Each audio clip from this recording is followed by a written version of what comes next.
This episode is made possible by Awin. Unlock unlimited marketing opportunities that reach consumers everywhere using Awin's affiliate partnerships platform. Choose which partners best match your marketing objectives, control your costs by defining how you pay, and customize your affiliate marketing program using Awin's tech to mirror your unique goals, whatever they may be. Visit awin.com/emarketer to learn more and get started today.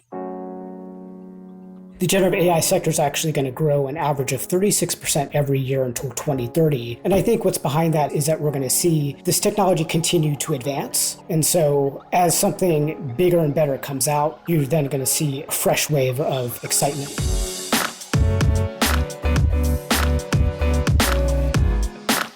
Hey gang, it's Thursday, September 21st. Jacob Garjo and listeners, welcome to the Behind the Numbers Daily, an eMarketer podcast made possible by Awin. I'm Marcus. Today I'm joined by two folks. Let's meet them both on our connectivity and tech briefings. One of them is our senior analyst based on the West Coast. In California, it's Jacob Bourne.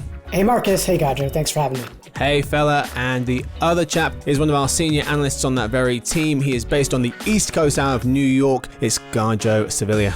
Good afternoon, Marcus. Hi, Jacob. Happy to be here again. Hello. So, gents, no fact of the day today. Instead, it's time for our surprise question giveaway.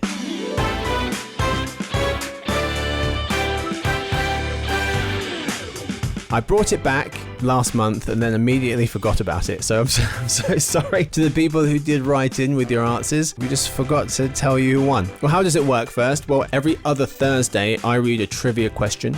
All you have to do is either email us or send us a message on Instagram with the correct answer to the question, and also include a screenshot of a review of this podcast. It can be an old one, it doesn't have to be brand new. And you can win a free Behind the Numbers branded water bottle. So correct answer plus a screenshot of your review equals free water bottle. The last question we asked now many weeks ago was, which US president was a licensed bartender? Which US president was a licensed bartender? Do you guys know who?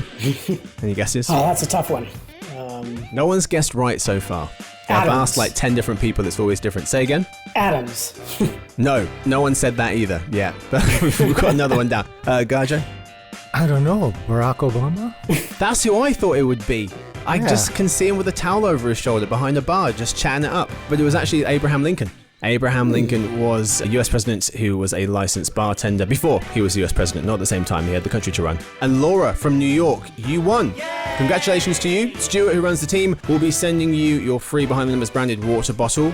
So congratulations to you. Abby in Nebraska, you came in a very close second. Laura beat you by sending her answer in a few minutes before yours. So very, very close, but congratulations to Laura from New York. Okay, the next question for another free water bottle is, here's the question. What is the oldest university in the world? What is the oldest university in the world? You can send your answers and reviews as well. Send an answer plus your review of this podcast to podcast@emarketer.com, or you can send them into our Instagram, which is Insider Intelligence, all one word. And in 2 weeks, we will tell you who won that water bottle.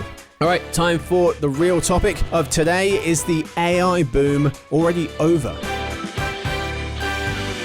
In today's episode, first in the lead, we'll cover where we are with the generative AI revolution. And then in other news, we'll discuss how Roblox's AI assistant could be a game changer, and Amazon using its neural network to improve the NFL's game watching experience. Although Stuart, who runs the team as a Giants fan, not going to do much for you. Can't really improve that game watching experience. Know what I mean? Jokes early. We start, of course, with the lead. We're talking about the AI revolution, whether it's over already. Sarah Morrison of Vox recently questioned whether the AI boom is already over, pointing out that generative AI tools are generating less interest than just a few months ago. She writes that recent reports suggest that consumers are starting to lose interest, saying the new AI-powered Bing search hasn't made a dent in Google's market share. ChatGPT is losing users for the first time, and bots are still prone to basic errors that make them impossible to trust. Garjo, is the AI boom already over? Do you agree with this premise? Not over, but it could very well be that the initial interest in AI is starting to slow. So a recent IDC study reported that 57% of executives believe that interest in generative AI will fade. Again, and that's through time. So I think we're starting to see maybe some saturation. No new consumer AI products have come out since, the initial Bard Bing ChatGPT releases prior to the summer. So I think that could just be somewhat a sense of fatigue, right, from consumers. Mm-hmm. So, Jacob, as Gaja mentioned, no new AI products. We've already had a number rolled out in the last, 10 months or so. Aside from that, why this slowdown? Well, first of all, I want to say there haven't been any more blockbuster AI tools coming out. Google is actually planning one this fall. Meta's planning one early next year. So I think we're going to see it pick back up. Mm-hmm. And I think there's also a difference between excitement and then demand. I think over the long haul, like between now and 2030, we're certainly going to see a robust demand, even if people get used to it. And then we see kind of an ebb and flow in traffic like what we've seen with ChatGPT, which, by the way, has been attributed to, students being out of school for the summer, people going on vacation. So I think these kind of ebbs and flows are natural, but that doesn't mean that we're going to see demand drop off the cliff. Actually, to the contrary, a forecast from Forrester, a recent forecast shows that the generative AI sector is actually going to grow an average of 36% every year until 2030. And I think what's behind that is that we're going to see this technology continue to advance. And so as something bigger and better comes out, you're then going to see a fresh wave of excitement. Mm-hmm. So I want to get to ChatGPT a bit more in a second, but it seems as though different people are using generative AI to varying degrees, right? So according to the recent Deloitte report, 42% of companies are currently experimenting with generative AI, 15% are actively incorporating it into their business strategy, 24% are reading and talking about it, and slightly fewer, 17%, say it's too soon to make a decision on its use in their companies. So different folks doing different things with it at the moment. There are many companies, though, gents, that are planning to ban its use. According to a new report by BlackBerry, 75% of companies worldwide considering or implementing a ban on ChatGPT and other generative AI apps in the workplace. Why? They say security and privacy comes out as the top reason. JP Morgan Chase actually is one such company. Yeah, and I think it's important to realize that ChatGPT is a very general purpose tool. And companies, it's not that they're not excited about generative AI, they just want something that's customized, like something that's maybe built in-house, that they can really, assure that they have that security concerns covered. And going back to the Forrester forecast, actually, they expect to see a $79 billion annual spending by companies on not general purpose tools, but specialized tools. So I think the problem is not generative AI, it's that they want something very specific for their industry that really protects their security. Yeah, to add to that, we're already seeing that happen with Salesforce. They just launched last week their Einstein Assistant, which still uses generative AI, but it's curated within the Salesforce ecosystem, which means they can guarantee the security. They know how it's being used. They can learn from the prompts and the mistakes. And so I think a lot of companies are more likely to adopt those solutions, which, have an extra layer of protection and are also within the tools that they are already using. So that could just mean less use of models like ChatGPT in the future. Mm-hmm. So let's turn and face ChatGPT again. So a recent Axios article noting ChatGPT web traffic has fallen for the third straight month, and worldwide desktop and mobile website visits to the ChatGPT site fell a further 3% in August after falling around 10% in each of the previous 2 months, according to analytics firm SimilarWeb. And so it does seem like there's a bit of a lull in ChatGPT's engagement. As you mentioned, Jacob, school's been on a break, and US ChatGPT traffic in August ticked up in concert with kids going back to school. So we saw usage drop as kids stopped going to school, and now it's gone back up. Now they're back in school. We've mentioned other generative AI rivals as well. What else do we make of this drop in engagement? And moving forward, you mentioned, Jacob, that we're going to see a new generative AI solution from Google in the fall, Meta coming shortly after that. Is ChatGPT likely to stay out in front of everyone else in terms of usage? Yeah, I think it's doubtful. I mean, there's a lot of competition. And even though the drop in usage is linked to students, I think we can safely say that the kind of new car smell for ChatGPT has worn off. Nothing generally stays viral forever. And I think that there's going to be new competition. Google is putting a lot of resources into building its Gemini model, which it plans to release very soon. And then, of course, there's Meta with its open source models that allow other AI developers all around the world to build their own apps off of it and to do so for free. So I think there's there's a lot of competition that OpenAI is facing with ChatGPT. They're really under pressure to get GPT-5 out the door, the successor to GPT-4, as well as they're also working an open source model themselves. But again, in terms of looking at overall AI demand, even if one platform or tool kind of fades into the background and is not getting as much traffic, I think overall what we need to look at is the sector as a whole. And I think demand I expect to be very robust. Mm-hmm. So looking at the sector as a whole, so the McKinsey Global Institute recently wrote a report about adoption of generative AI applications. It believes that if you assume steady improvement in currently known technology and take future breakthroughs off the table, mainstream adoption of generative AI will sit between 8 to 27 years. That's pretty broad. 8 years would get you just past 2030. 27 years would get you 2050, somewhere around that as your backstop. So, how fast is the generative AI revolution actually coming? Because that's quite a span. Where do you guys expect it to be on that timescale? I think we're already seeing a lot of improvements, like currently. So, for example, the digital art created by some of the generative AI tools, the quality and the realism, that seems to have increased exponentially in just a few months. There are also services that could deepfake your voice, create videos. In terms of applications, we're already seeing vast improvements. So I think, in general, it will grow exponentially. It's just how it's reflected or how it's used. And that's really the key there. Adoption is going to be quite specific to certain aspects of it. While overall, it may not look like a very big jump, we're already seeing quantum leaps in various minor industries. Yeah, I 100% agree with Gajo on that. And, speaking of quantum leaps, the other thing to look out for is that other technologies like the metaverse and quantum computing, when they mature, are going to kind of have a fusion, a synergy with AI that's going to further, amplify the boom, the AI revolution. And I think we're already seeing a lot of evidence that the revolution is underway. Certainly, there's been workforce disruption, which is one of the,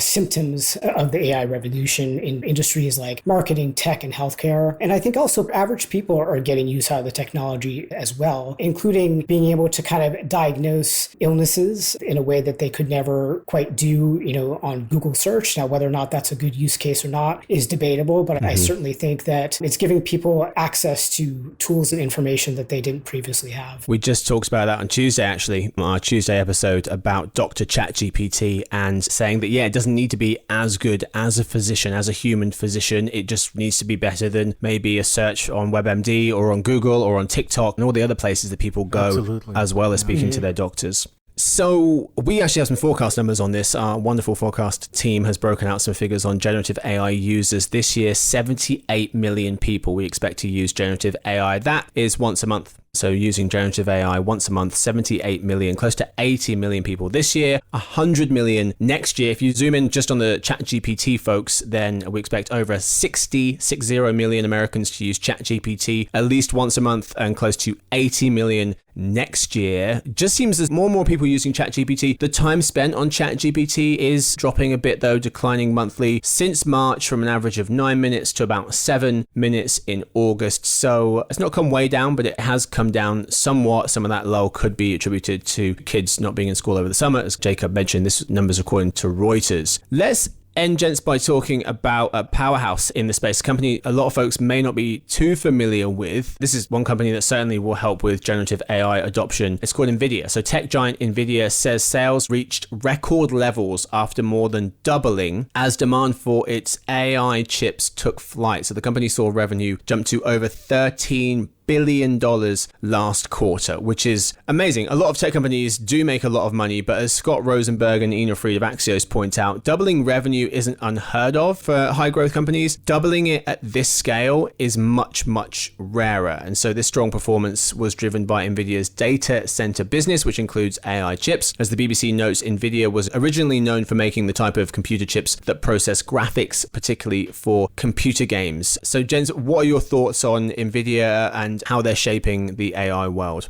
Yeah, NVIDIA made a strategic bet that paid off massively. I mean, it basically had its GPUs, graphics processing units, that it had for the gaming field, and it was a leader in that sector. And it discovered that it was really great for AI workloads. So it took that framework and basically built on it and came out with two really powerful chips, the A100 and the H100, which are basically the foundation for the generative AI sector boom that we've been seeing it. In fact, if it wasn't for those chips, we might not be seeing what we're seeing right now with AI like ChatGPT. It's really made this advanced AI model training and deployment possible. And NVIDIA is riding the wave of that, certainly, and is certainly one of the biggest driving forces behind the technology. And we might continue to see that from NVIDIA into next year. They're planning a more powerful chip release. But of course, there's also rival chip makers that are trying to break into the AI sector as well. Mm-hmm. I mean, they've come out of nowhere. I mean, in 2021, NVIDIA was about 50% the size of Intel in terms of the amount it made from its chips business. Then in 2022, it was about 80% as big. And then Q2 of this year, NVIDIA became 250% as large in terms of how much it made in Q2 compared to Intel. Jenna Ross of Visual Capitalist had a really good piece on this, just showing the side-by-side of these companies and how quickly it has grown. The New York Times says NVIDIA is said to have over 70% of the market share for AI chips. So Jacob, to your point, yeah, if NVIDIA isn't doing this well, then this generative AI boom really just can't happen. Garjo, what do you think the folks need to know about NVIDIA and how they're pushing AI forward? Yeah, so there's serendipity involved here because those chips originally were for gaming. They've been used in cryptocurrency as well. Driverless cars too, correct? As well, yes. But these are mostly... To a lesser extent. Yeah, these are mostly used to farm Bitcoin. And since that kind of went bust, the AI revolution sort of came right at the right time for them because they already had the template for making the types of powerful chips that could serve AI functions. So it really did work out for them. And I think they're going to be in the lead for a while. There's really no one, that I know of that can kind of scale like they can at this point. So they do have that lead. They're constantly improving on their products. And they also understand the software behind running those chips. So I think it's all good for the near future. Yeah, one statistic that shows that it's all good for the near future. NVIDIA made $6 billion in profit in Q2, which is good. A lot of tech companies can make a sizable amount in profit. That was up over 800% year on year. So it's $6 billion in pure profit. And then another figure, this year, NVIDIA's stock market value jumped over $1 trillion as its shares more than tripled in value. That made it the fifth publicly traded US company as it joined the $1 trillion club along with Apple, Microsoft, Amazon, and Alphabet. I believe it also puts it not just in the top 5 in terms of value in the US, but it's also in the top 10 worldwide. Gents, let's skip the halftime report. We'll go straight to the second half of the show today. In other news, how Roblox's AI assistant could transform gaming, and Amazon using its neural network to improve the NFL's game watching experience. Just not for Stuart. Story 1. Garjo, in a recent article, you note that Roblox has introduced Roblox Assistant to help users create virtual worlds. The new assistant helps creators learn to use Roblox and can act as a tutor through back and forth conversation. But the most important sentence in your article, Garjo, about Roblox's AI assistant and how it could transform gaming is what and why? The most important sentence is we will continue to see companies offer tailored AI solutions to better manage and control its use on their platforms. So I think, like we discussed previously, this could lead to less reliance on third-party large language models and wider democratization of AI use for specialized industries. In this case, it's for game development. So customizing AI solutions could eclipse standalone AI large language models like ChatGPT by giving businesses the opportunity to cash in on AI. And Roblox just doesn't seem like as big a platform as it is when you actually look at how many people use it. It's not a small platform. Roblox has around 60 million daily active users, 200 million monthly active users, according to the company. And not just for really young kids. Over half the users are over the age of 13 years old. A good amount of them are young teens in that 13 to 16 range. Story 2. Jacob, you recently wrote that Amazon Prime Video will roll out new AI-powered broadcast features for Thursday Night Football, which it now has the rights to enhance enhance the sports fans' viewing experience. You explain that a feature called Fourth Down Territory will help the audience understand how players make fourth down decisions. And there's a field goal target zone feature, which is a screen indicator giving you the probability of a kicker making a field goal, as well as other features. But Jacob, the most important sentence in your article on Amazon using neural networks to improve how people watch NFL games is what and why. Right. So part of the allure of live entertainment is that viewers enjoy the thrill of not knowing what will happen next. And I think the takeaway here is that there's a myriad, probably countless of use cases for AI, and some of them are better than others. And so I think companies like Amazon really should kind of be careful about and really think critically about how they're deploying it. I mean, certainly integrating AI into Thursday Night Football is going to have the factor of novelty there where people will want to see what it's all about. And maybe some of the ways they integrate it will be useful. But I think there's also a risk of kind of eroding the viewing experience if it kind of gets in the way, that predictive element of AI kind of gets into the way of the anticipation. You know, that's kind of the point of a live viewing experience. You don't know what's going to happen next. You want that anticipation. Mm-hmm. If AI is kind of always there telling you what might happen next, it could kind of take away from that.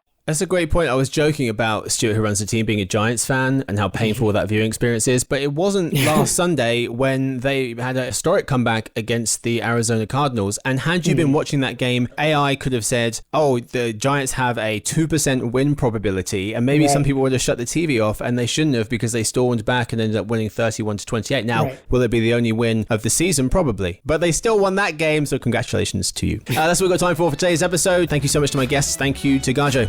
Thank you very much. Yes, indeed. Thank you to Jacob. Pleasure being here, Marcus. Thanks. Thank you to Todd, who's editing today's show, filling in for Victoria while she is away for a few days. Thank you to James, who copy edits it, and Stuart, who runs the team. And thanks to everyone for listening. Please send us in your answers to what is the oldest university in the world. If you want to win that free water bottle, you can email in your answers and reviews to podcast@emarketer.com or head to our Instagram at Insider Intelligence, all one word. What is the oldest university in the world? Answer that. Plus, send us a screenshot of your review to win the free water bottle. We'll see you tomorrow, hopefully, for the Behind the Numbers Weekly Listen, an eMarketer podcast made possible by Awin.